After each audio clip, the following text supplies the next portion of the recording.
Hello everybody. Today I'm going to be talking about oxytocin and trust in a non-monetary context. First up, the paper. It was conducted in Belgium by Moira Mikolajek.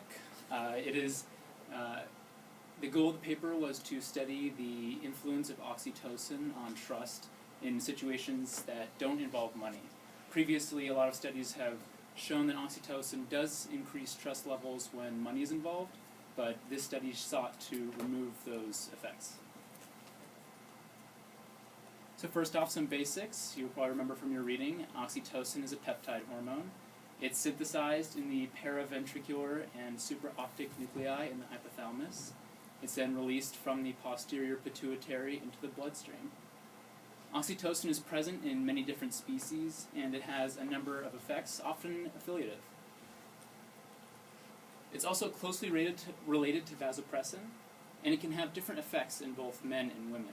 An example of this is in prairie voles.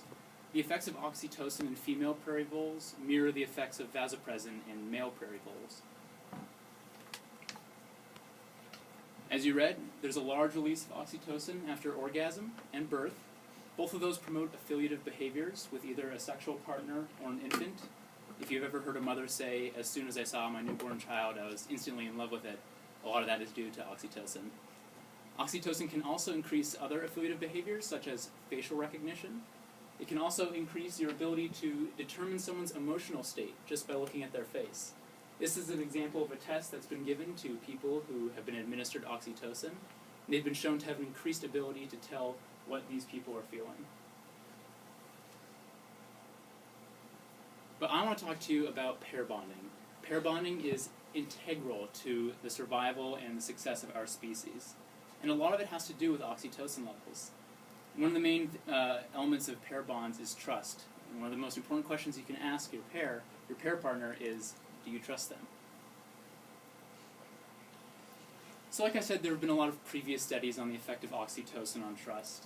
And these usually involve some sort of trust game. This usually starts with a subject who's administered oxytocin. They're given a certain amount of some sort of monetary unit, and they can give that to another partner, an operator. When they give that money over, it's either doubled or tripled, increased in some amount. The operator then takes that larger sum of money and divides it between the two of them. Therefore, it's to the advantage of both if the investor invests a lot and then the operator divides it evenly.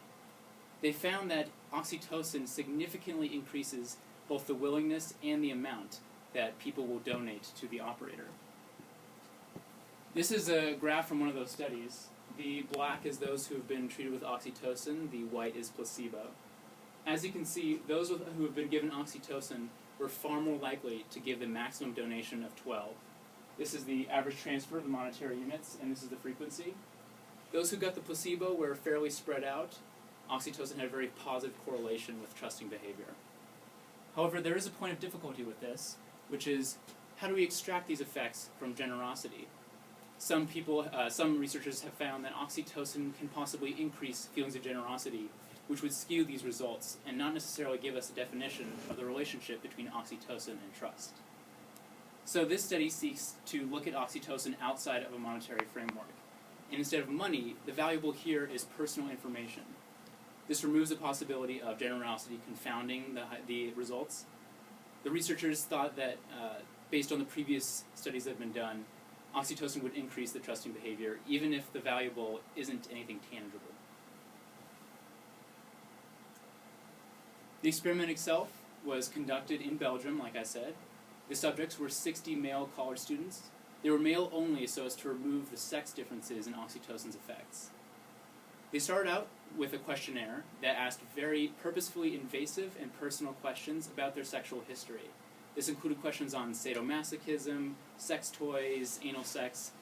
The goal of this was to make the information that they created incredibly valuable and the confidentiality also incredibly valuable. Half of the subjects were then given an oxytocin nasal spray, and all of the subjects watched a film clip on camaraderie and friendship. Because oxytocin is so important in social settings, its effects are often most dramatically seen when the subjects feel a social context. The second questionnaire was administered 45 minutes later. This was to control for a possible lack of inhibition due to the administration of oxytocin, which I'll go into in a little bit. After they took the second questionnaire, the experimenter came into the room, and they gave the subject an envelope. They could put the results in this envelope, and they were offered to either seal it and tape it shut, or leave it completely open. The experimenter promised that he would not look at the results, but if they so chose, they could seal it. And the results were dramatic. As you can see, those who had been administered oxytocin, 60% of them left the envelope completely unsealed, whereas 80% of those who had the placebo both sealed it and taped it shut. This is quite a dramatic result, as you can see. The envelope sealed was pretty much a middle point between the two. As you can see, these effects extended past just material valuables. The important thing here is that it wasn't a monetary or a tangible object that was being given away or risked. There were some limitations to the study. Like I mentioned, they tried to control for inhibition. The problem with this is that if oxytocin simply lowers inhibitions, then the subjects just wouldn't care if the experimenter saw their results. The point of this was to extract which was trust and what was just apathy. They saw similar results in the two questionnaires, which led them to believe that there was no lack of inhibition. However, there have been studies that show when you give two questionnaires to subjects, they'll often modify their answers on the second one to fit what they responded to on the first one.